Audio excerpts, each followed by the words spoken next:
Hello sa mga ka-J-Vlog, welcome ulit sa panibagong video. And for today's video, Samsung Galaxy A17 5G. Ano ba ang mga 5 reasons why you should purchase this device? Tara, pag-usapan natin.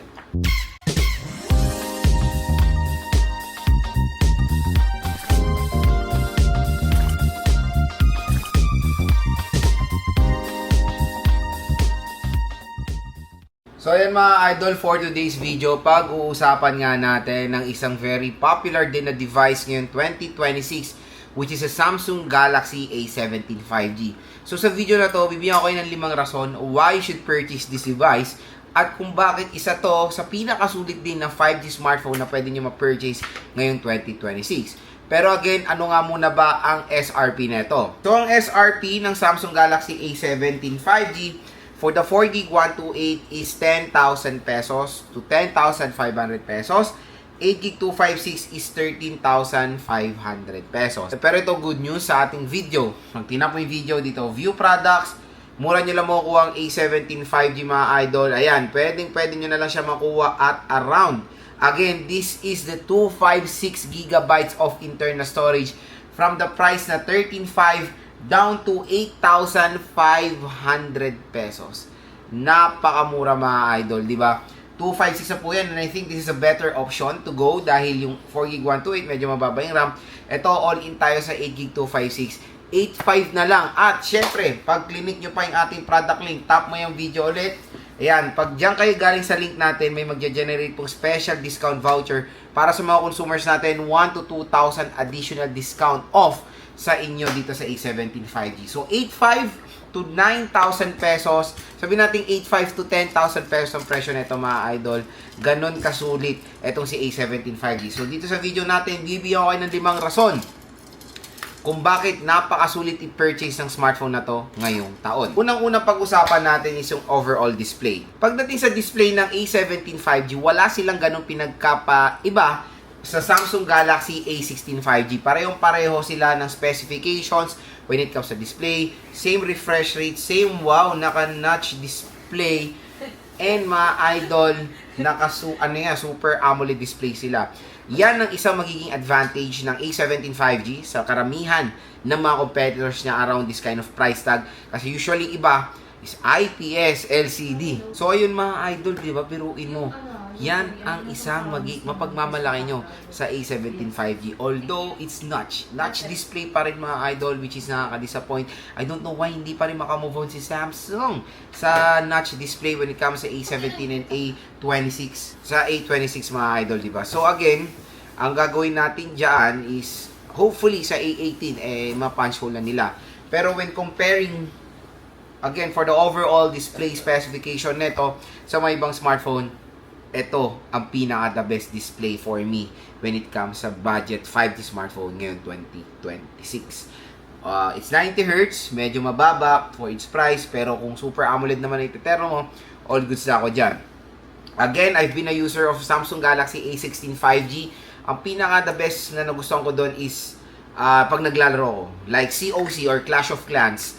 Yung Clash of Clans kasi parang more on ano yun, di ba, when it comes sa color saturation ng graphics is buhay na buhay. Tapos nilaro mo pa ng Super AMOLED, talagang ma-appreciate nyo yung laro nyo mga idol. And syempre, AMOLED or Super AMOLED, nakaka-boost pa po yan ng graphics na nilalaro nyo. So yun, when playing game, ma-appreciate nyo or makaka-experience kayo ng premium viewing experience sa isang mobile device. Second reason why you should buy this device, longevity ng operating system. Isa si Samsung sa pinakamatagal na software update sa Android bukod sa Google. I think Xiaomi, Samsung, Oppo medyo pili Ang Samsung mga idol, even yung pinakamura nila, ang tagal ma-update. Yun yung isang panalo sa Samsung. Let's appreciate Samsung na kumbaga tina-target nila sa consumers pang matagalan. Hindi lang upgrade ng upgrade. Hindi inaano nila, ang tinitingnan din nila in the long run.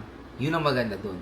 So, kung mga consumers kayo na hindi parati nag-upgrade, masaya na sa isang smartphone, hanggang masira yan, etong A17 ang magandang i-reco sa inyo dahil panigurado tatagal sa inyo etong device na to. At hindi lang yun mga idol, isa sa pinaka the best na operating system for me, based sa lahat ng operating system na nagamit ko, One UI ng Samsung.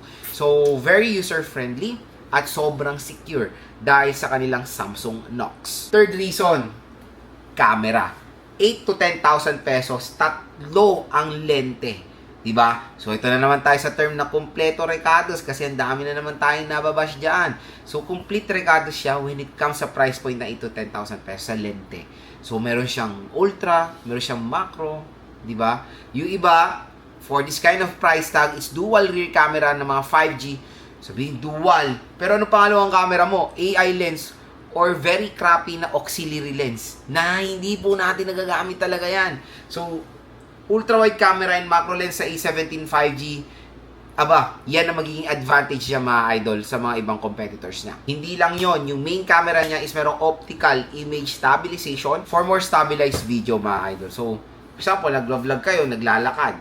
Di ba? Naglalakad kayo while vlogging or nag-explain. Siyempre, medyo shaky yan. Napakalaking tulong po ng OIS ng A17 5G. Fourth reason mga idol is the processor. So, the processor is the Samsung Exynos 1330. Is a 5nm processor. Maliit yan. It can handle pretty much din naman ng mga games na ating tinetest. It is not, hindi siya naka-design for solid gaming, pero it can handle games. Like mga AAA games din. Makakalaro rin naman tayo dito sa A17 5G mga idol. Kaya no worries when it comes dito sa device na to. Paniguradong magagamit nyo rin naman siya sa lahat ng activities or ginagawa nyo smartphone. Kumbaga, in short, all-rounder ang A17 5G. You can do a lot of things like gaming, basic tasks or casual things. Pwedeng gamitin for work, navigating tool. Kasi syempre, ang maganda yung brightness level niya rin. Perfect na perfect gamitin sa outdoor. And syempre, mga idol, social media, yan lang. So, in short, the Samsung Exynos 1330, hindi po mabagal na processor yan.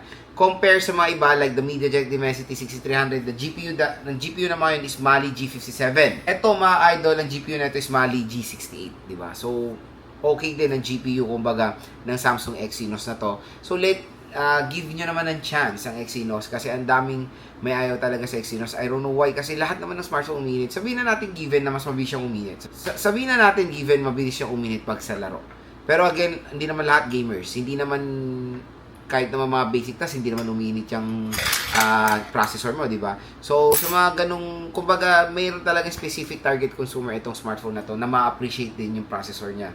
Pero for me, when buying a smartphone, as long as hindi po mabagal, kasi nakaka-frustrate, mag-scroll ka pa lang, sobrang bagal na. Di ba? Mag-open ka pa lang na apps, mabagal na. Yung mga ganung scenario, talagang very crappy ang mga processor na gano'n ang performance. Pero dito hindi naman. Very snappy naman, opening of apps, walang delay. Kaya for me, okay rin naman or pwede rin naman ang Samsung Exynos. So, bigyan ko lang din kayo ng specification when it comes sa battery niya. So, it's a 5,000 mAh battery capacity and a 25 watt fast charging rate. So, it is not a reason kumbaga dito sa A17 5G, why should buy this smartphone?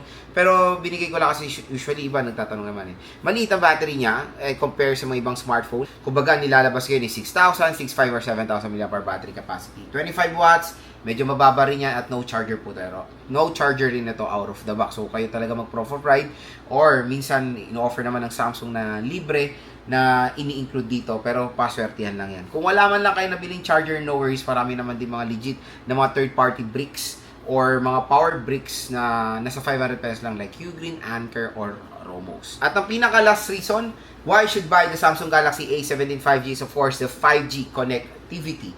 So when it comes dito sa price point na to, 8 to 10,000 pesos, marami pa rin nag-offer ng 4G variant or 4G smartphone. So yan ang magiging advantage ng A17 5G sa ibang mga competitors na with this kind of price point na 8 to 10,000 pesos na 4G. So marami ring mga 4G ngayon na parang pa-atras yung specification Meron pa nag-offer ngayon ng IPS, 720p resolution na kayang-kayang talunin ng A17 5G. So again, kung naghanap kayo ng smartphone na future-proof, 5G na, 5G ready, ito na ang magandang i-recommend sa inyo ang Samsung Galaxy A17 5G. At kung interested nga kayo, dito na kayo bumili sa ating link. So tap mo yung video dito, view products, mura at bagsak presyo lang A17 5G. At ito pa isang reason, 6 na nga RAM at ROM. So, biruin mo for that kind of price tag na 8 to 10,000 pesos, very rare na tayo nakakita ng 8 gigabytes of RAM. Usually, yung mga murang 5G, nasa 4 gigabytes of RAM lang, 10,000 pa nga or 8 to 10,000 pesos din. Ito, RAM ang pinaka-solid at storage. At yan na mga idol, the best time to purchase the A17 hanggang sale. Hanggang bagsak ang presyo niya dito sa ating link. No worries, official store po yan ni Samsung. Diyan na kayo bumili ng A17 5G. Paniguradong magiging sulit din ang inyong hard-earned money.